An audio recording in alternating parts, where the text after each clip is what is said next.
YouTube. Today's topic will be about Naruto. Yes, Naruto, one of the most controversial and loved manga of all time. Now Naruto, both the manga and the anime have already ended. If you haven't watched either of them or planning to watch, I extremely recommend you don't continue with the video, since I will be covering subjects from both sides. With that being said and done, let's begin. This top 10 will be about characters that were promising, had great potential, but as the story progresses, they were either cast aside or became utterly irrelevant, just be forgotten by the author, Masashi Kishimoto. And number 10 is Maruo Uchiha. Yeah, I know, some of you are ready to throw rocks at me, but before you do so, I understand. Just wait a minute and hear me out. Anybody that has a tiny bit of brain did realize that Maruo Uchiha was destined to be the final villain or the antagonist of the series. So how do you go from a 15-year-long foreshadowing to the last 3 pages of the series to the atrocity that is known as Kage? And the mastermind behind all this crafty plan of generation and century happens to be Black Zetsu? I still can't get over it. I give Kishi a 6.5 out of 10 for Maruo's development. And number 9 comes to Orochimaru. This is a funny one actually, because be and not be on this list at the same time. But the problem is the amount of potential this character had to be used, and Kishi just didn't use it. Just didn't build up on Orochimaru. He could have been the best villain in the series in my opinion. A tweak that would see Orochimaru and his greediness and uncanny ambition love for the Uchiha bloodline take over Maruo Uchiha at the end would be much more excusable than a late presentation of a rather empty, boring and unfitting character which has the name of Kage. I'll still give it 6 out of 10 for the Snake Man. At number 8, I have Kakashi Attack. How do you take the most interesting, relevant, non-Indra, Ashura related character and transforming him into a side role character? Has it not been for the extremely massive plot device that kept Kishimoto's side characters alive, Kakashi's story-wise would have been a dump year long ago. Kakashi was a very enjoyable, clever character. He used tricks to deceive his opponents. His Obiro receiving Sharingan just showed how much irrelevant he became. Had Jiraiya been around in the Great Fourth War, he would have surely received a plot device Sharingan too, since Kishi was just giving at that point the blood in a way. Kishi gets a 5 out of 10 for Kakashi. Number 7, I have Asuma Sarutobi. Now Jiraiya will not be on this list because he fought a fairly strong opponent in Pain or Nagato if you prepare. Asuma got the same treatment as Jiraiya, meaning the first meaningful or strong opponent he faced was their doom. Being the center of the third Hokage and one of those main shinobi of the Hidden Leaf, he showed no significant skill, especially after seeing how Kaguzu and Hidan were killed. Kishi gets a 3.9 out of 10 for Asuma's character.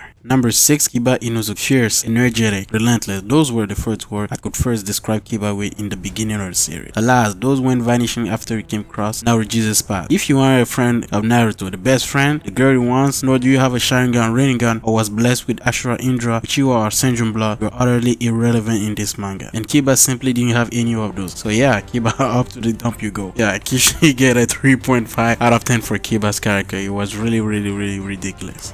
Up to number 5, I have Shino Aburame. Yeah, remember that cool, mysterious, very observant teen among the Konoha Genin? The one that has all of us thinking he would most likely have an ace in the hole just like against Zack. He's the first among many to be forgotten by Kishimoto. His insect manipulation jutsu just straight up set him apart in the tuning exam arc. Someone should have given a call to Kishi in the middle of Shippuden and tell him about the Aburame kid he hyped us about. I'd be lying if I tell you I remember even the slightest thing about Shino in Shippuden. Yeah, I've chosen to give a 3 out of 10, only a 3 out of 10 for Shino. Coming up at number 4 is Neji Hyuga, the best genin in the academy, better than even Rock Lee, who by the way furtherized Sasuke with best product of the Hyuga 2 branches. The main problem here with Neji is the fact that he was right from the beginning. That really awful speech of destiny from him was right on Opendo. Muhammad, the Jesus of the series, was Sasuke and Naruto from the beginning. No matter how you cook it, the side characters were only there to fill the booty hole. Oh, and by the way, how did Naruto exactly fulfill that promise he made to Neji? And why is that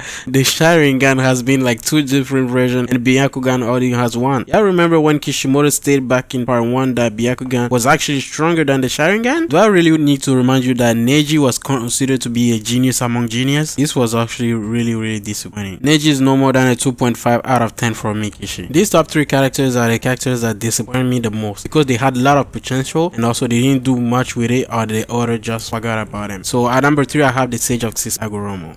Okay, this is how you make the Sage of Six Paths here. Rob Matters Wheezy and the famous Sage of Six Paths will pop out. And should Ashura or Indra reincarnation be in any kind of danger, he'll magically appear and grab powers with enormous potential that he's been saving for God knows how damn long. I mean, what a bold, ridiculous character we have from him. Grant Sasuke powers beyond imagination, and when Sasuke turns around and revolts, he magically disappears and it just goes like, oh yeah, this is not my business anymore. And then we have in the anime Toei try to damage control the amount of plot hole left behind behind by Kaguya and Naguromo, which was far from convincing actually, because there was not much they could do to fill up the gap. Naguromo from his standard, actually, yeah, the maximum I could give the guy is a 2 out of 10. At number 2, I have Kakuzu. Now, many of you may be surprised as to know why a character motivated by the sole purpose of money is doing in second place. But Kakuzu's background, if analyzed well, is actually really shocking and surprising. You realize the guy is a real monster among men. Kakuzu fought and lived after facing the first Hokage, and we know for a fact that the first Hokage beat and fought Madara. So we can safely assume Kakuzu is something or somewhere not too far behind these two. Taijutsu why this guy should not even be touched by the like of Kakashi. I mean, this guy fought against the first Hokage who could hold his own against Madara. And Taijutsu wise, we actually saw how Madara went and fought to rise the Fire Nation in time of Taijutsu. Ninjutsu wise, like, he controlled all the damn 5 elements. High fire hearts, is immune to physical attacks, was master of strategy. So how on earth did this guy came to lose to a blondie spamming a move that he learned 5 seconds ago?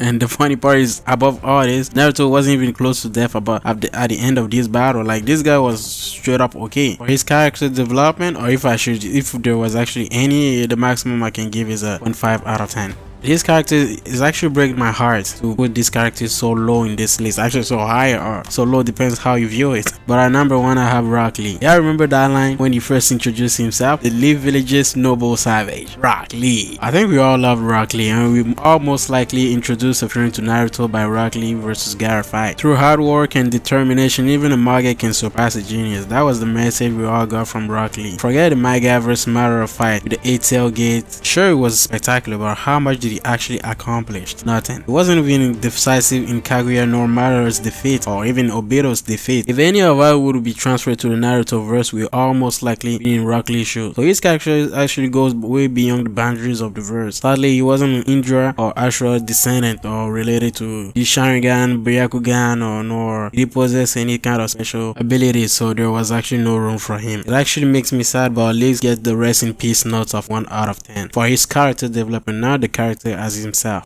Now guys, you must understand that these notes are related to the character development Kishimoto did and didn't do, not the character themselves. This marked the end of my first Naruto topic. If you enjoyed the video, leave a comment, like, subscribe. Thank you for your support, and the name is KOFFIanime, and I'm gone.